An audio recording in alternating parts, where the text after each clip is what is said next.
All right, Kermit the Frog's new girlfriend.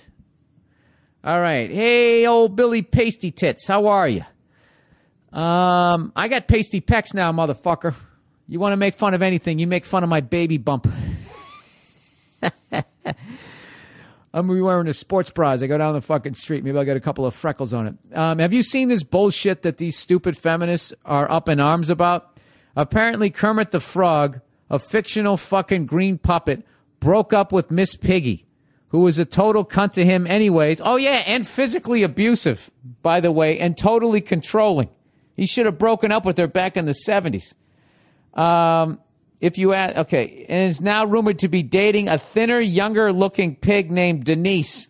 That's hilarious. Now these stupid cunt feminists are outraged, saying that Kermit is the actual pig, and essentially saying he is a douchebag and a shallow prick that couldn't stand to live in the shadow of his more successful girlfriend. Why is everyone getting offended by this bullshit? Billy, can you please explain this shit to me? I would venture to guess that there's no fucking adult that is seriously offended by that. I don't want to drag all feminists down on this one. My wife is a feminist. She doesn't give a shit about that. But, you know, it is the internet, everybody. And what you have to understand is anybody with a glass or two of red wine in them can get on the internet and write something. Can just pour out all of their fucking thoughts. And what you really have to do is when you walk around during your day, really experience humanity, okay? As arrogant as that just sounded, that's probably the wrong way to put it. But, you know, the other day I went to the grocery store, and I'm fucking having this lady, like, scanning my shit and going to put it in the fucking bag and all that shit. And I have to tell you, dude,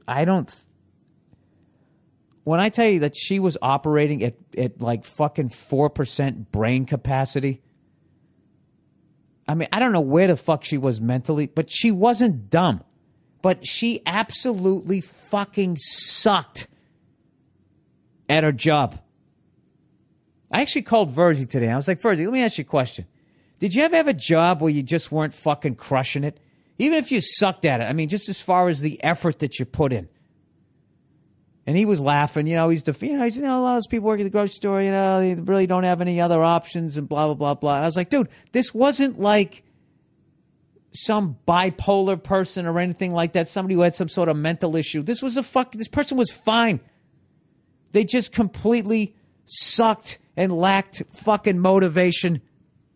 Dude, when I was a busboy and I used to fucking clean the bathrooms and I was working this restaurant, I had to wash the dishes and all that, I fucking crushed it. I hated that fucking job. I hated mopping the fucking black and white goddamn floors and then going into the bathroom, and what a fucking shit show that was. And the woman's room was even worse. I crushed it. Fucking crushed it. Hated it. I didn't want to do that for a living. Didn't want to do that for my life. But still, when I had the job, I fucking killed it. And people, they don't fucking do that. They sit around, and then what ends up happening is they don't give their best effort, and that's like a fucking disease. And then you just start not giving your best effort, and that worms into your fucking head, and that's just how you live.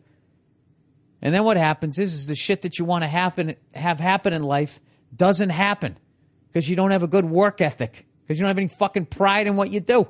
I know this is all old school shit, but this is true. All right? And then what happens is when your shit doesn't come true, these types of people sit around and they bitch, moan, and fucking complain. So I would say that anybody who happens to be a feminist, who's offended that a fucking puppet dumped a fat puppet to get with a skinnier fucking puppet, is probably not happy with the way that they look and is not really doing anything about it. Huh? Are they cutting out sugar and salt? They're not doing that. I bet they had both of those on their fingertips when they typed that horse shit into their fucking laptop that's going to die within 2 fucking years. You know what I mean? So that is so, like, childish, and I refuse to acknowledge that as all feminists. I mean, you shouldn't have said stupid cunt feminists. Well, you did add feminists in quotes. What you should have said is stupid cunts. Yeah, I mean, I don't know why anybody's doing that. And And this is the thing, too. When, in defense of that, when guys, I really feel if you're with somebody and they put on a bunch of fucking weight and you dump them, then I don't know that you really loved them to begin with. So in the long run, you're still doing them a favor if you fucking leave anyways. And who's kidding? Cool. Kermit and Miss Piggy, it wasn't working from the get-go. And you can tell with Kermit, he's not one of those guys that's going to approach a woman. He just doesn't have it in him. Or maybe he finally grew up and now he's going after what the fuck he wants, right? So probably back in the day, Miss Piggy was just controlling fucking woman, and no strong frog who was raised right was going to deal with that shit. So she got with this weak dude who eventually she ended up resenting, which was probably why she was hitting him, because she probably wanted to see a little bit of fighting him. She didn't.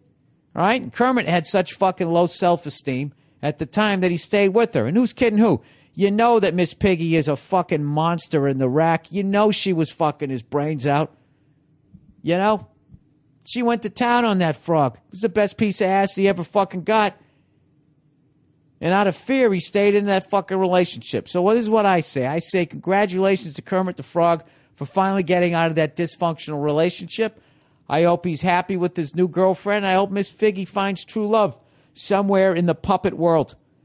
Now, how ridiculous did that just sound that I took that seriously? That's how dumb someone who happens to be a feminist is when they talk about puppets dating one another. You know what I mean? That's like when they used to go off on Barbie dolls. Like, what sort of an image does this fucking blah, blah, blah? I mean, it's like, how weak are you that you let a fucking doll decide how you're going to live your life? I thought that was more damaging to women than the actual fucking doll, that some fucking woman took a doll seriously. You think I could ever measure up to G.I. Joe? Goddamn war hero? He had fucking abs. He had that lean but not overly developed body. Right? Nice strong jaw. His mustache connected to his beard. There was a lot of things to try to fucking live up. I never once looked at fucking G.I. Joe. Do you know my mother wouldn't let me play with G.I. Joe dolls? She goes, they're dolls. They're for girls. You're not playing with that. And I was so mad at her. All my friends had G.I. Joe dolls. And now I think it's the funniest shit ever. Because you know what? In a way, she was right.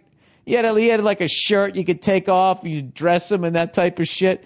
And, maybe that's fine now. But back in the day, as far as what toys were, as far as what was available, you had toy guns, you had football or basketball. And then basically, fucking, I don't know, Candyland. You had board games. And then you had a G.I. Joe doll. And it was a fucking doll. She was right. God damn it, she was right. I don't know if it made me a better person, but she was right. She was definitely right.